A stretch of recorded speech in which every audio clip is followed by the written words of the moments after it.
चलो जल्दी से हम लोग सॉल्यूशन रिवाइज कर लेते हैं, जिसमें से एक या दो क्वेश्चन फिजिकल केमिस्ट्री में आता ही आता है। अगर हम लोग लिक्विड में सॉलिड को मिलाते हैं या लिक्विड को मिलाते हैं, इसको हम लोग रॉल्स लॉ बोलते हैं। अगर हम लोग लिक्विड में गैस को मिलाते हैं तो उसको हेनरीज लॉ बोलते हैं। ये कुछ इंपॉर्टेंट फॉर्मूला है, ये मैं अपने पेज का फोटो हाईलाइट में डाल दूंगी, इस चीज को आप लोग लर्न कर लेना, ठीक है। यहाँ पे एक इंपॉर्टेंट चीज है, अगर डेंसिटी जो है वो अप टू 1.5 ग्राम मिलीलीटर है तो मोलैरिटी हमेशा ज्यादा होगा मोलैरिटी से, एंड अगर डेंसिटी 1.5 ग्राम मिलीलीटर से ज्यादा है तो मोलैरिटी ज्यादा होगा मोलैलिटी से। यहाँ पे भी कुछ फॉर्मूले हैं, इसको ध्यान में रख लेना।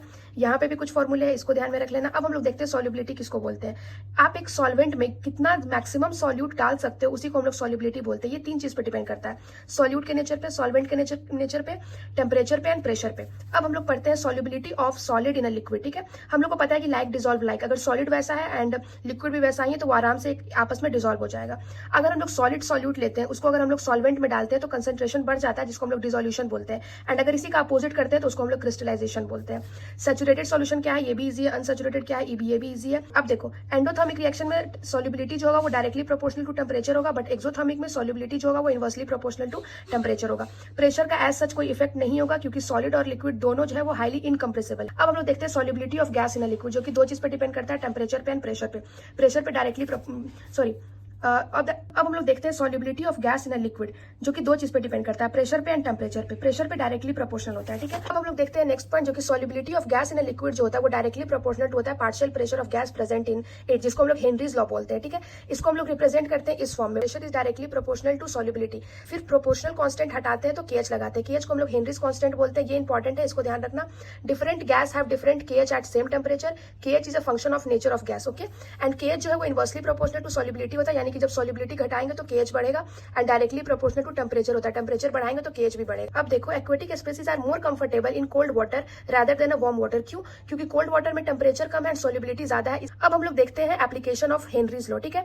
जो हम लोग सॉफ्ट ड्रिंक पीते हैं उसमें सॉल्युबिलिटी ऑफ CO2 ज्यादा होता है, क्योंकि हम लोग उसको हाई प्रेशर में सील्ड करते हैं। अब देखो, दूसरा पॉइंट क्या है कि जब स्कूबा ड्राइवर जो होते हैं वो ऊपर की तरफ आते हैं तो प्रेशर कम होता है, जिससे क्या होता है कि उनके बॉडी में जितने भी गैस डिजोल्व होते हैं वो बाहर की तरफ निकलते हैं, ठीक है। एंड वो क्या करते हैं, ब्लड को एंड ब्लड कैपिलरीज को ब्लॉक कर देते हैं, जिसको हम लोग बेंड्स बोलते हैं, ठीक है।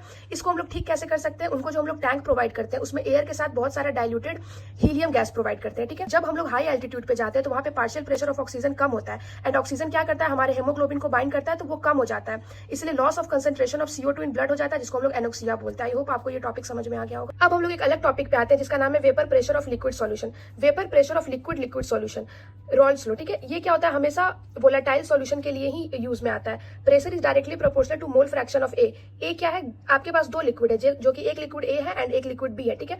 तो जब हम लोग को ए का निकालना होगा तो हम लोग ये वाला फॉर्मूला यूज करेंगे, एंड दोनों का जब टोटल निकालना होगा तो हम लोग ये वाला फॉर्मूला यूज करेंगे। फिर आप बी का भी अलग से निकाल सकते हैं। जब हम लोग टोटल करेंगे तो उसको बोला जाता है Dalton law of partial pressure, इसको आप लोग ध्यान से देख लेना। फिर इसी का एक और अलग से एक और टॉपिक आता है जिसको mole fraction in vapour phase बोलते हैं। यही सेम चीज है, बट इसका हम लोग को वेपर फेज में निकालना होता है, आप यहाँ पे देख लेना, ठीक है। अब हम लोग आते हैं आइडियल एंड नॉन आइडियल के टॉपिक पे। आइडियल किसको बोलते हैं, जो कि रॉल्स लॉ को ओबे करता है, जिसका डेल्टा एच मिक्स 0 होता है, डेल्टा वी मिक्स भी 0 होता है, ठीक है। एग्जाम्पल हो गया n hexane, n heptane, bromoethane, chloroethane, benzene and toluene, ठीक है। फिर नॉन आइडियल किसको बोलते हैं, जो रॉल्स लॉ को ओबे नहीं करता है। इसका दो पार्ट होता है, positive deviation and negative deviation. आप लोग प्लीज इसका एक बार डिफरेंस देख करके जाना। इसका एग्जांपल हम बता देते हैं। इसका एग्जांपल होता है mixture of ethanol and acetone, ethanol plus water and carbon disulphide plus acetone, ये आप याद कर लेना।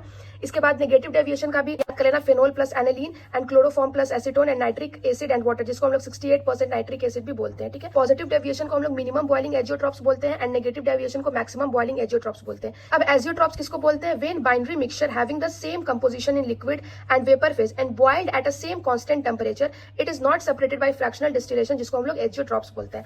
अब आते हैं हम लोग कॉलिगेटिव प्रॉपर्टी पे, जो कि 4 है। सबसे पहले RLVP, आप इसका फॉर्मूला एक बार बढ़िया से देख लेना, ठीक है। आप अपने कॉपी में से, नोट्स में से देख लेना, मैं बस रिवाइज करवा रही हूँ कि आप लोगों को क्या देखना है क्या नहीं देखना है। आप एक चीज हमेशा याद रखना, यूरिया का 60 होता है मॉलिक्यूलर मास, ग्लूकोज का 180 एंड शुगर का 340, ये याद रहेगा तो मे भी आपका कुछ टाइम सेव हो जाए।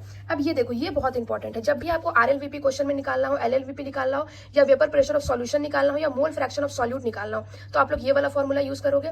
जब आप लोग को वेट ऑफ सॉल्यूट निकालना हो, मोल ऑफ सॉल्यूट निकालना हो, या मोलर मास ऑफ सॉल्यूट निकालना निकालना हो तो आप लोग ये वाला फॉर्मूला यूज करोगे।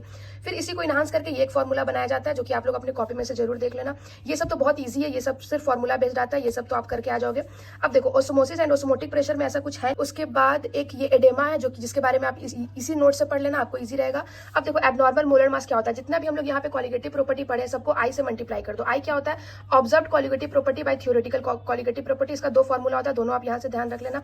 एक डिसोसिएशन में आता है, एक एसोसिएशन में आता है। डिसोसिएशन का आई का फॉर्मूला ये होता है, एसोसिएशन का ये होता है। देखो एक बहुत इंपॉर्टेंट क्वेश्चन आता है जहाँ पे आपको आई निकालना पड़ता है और बताना पड़ता है कि इसका टीबी कितना ज्यादा है एंड पाई कितना ज्यादा है, आपको रीअरेंज करना होता है। तो ये बहुत सिंपल है, आप लोग आई निकालना, देखना कौन सबसे ज्यादा। अगर टीबी और पाई पूछता है तो आपको डायरेक्टली प्रोपोर्शनल करना है, एंड अगर टीएफ एंड वेपर प्रेशर पूछता है तो इनवर्सली प्रोपोर्शनल करना है। आई होप कि आपको ये पूरा पेज समझ में आ गया होगा। आप लोग प्लीज इसको ध्यान से पढ़ लेना। एंड अब हम लोग चलते हैं कुछ लास्ट पे। ये फॉर्मूला जरूर आप लोग याद रखना, पिछले साल इसी फॉर्मूला पे क्वेश्चन आया हुआ था। log P2 by P1 is equal to delta H vapour pressure by 2.303 R T2 minus T1 by T1 into T2। ठीक है, ये सब कुछ इतना इंपॉर्टेंट है नहीं। आई होप आपको ये चैप्टर समझ में आ गया होगा। एंड हमको पता है कि हम ज्यादा एफर्ट्स नहीं लगा पाए, इसका रीजन ये भी है कि मेरे पास प्रॉपर सेटअप नहीं है। मेरे एक हाथ में कैमरा है, एक हाथ में मेरा फोन है और दूसरे हैंड से हम आपको समझा रहे हैं। सो हम ज्यादा एफर्ट्स नहीं लगा पा रहे, बट जितना कर पा रहे हैं उतना देख लेना आप लोग।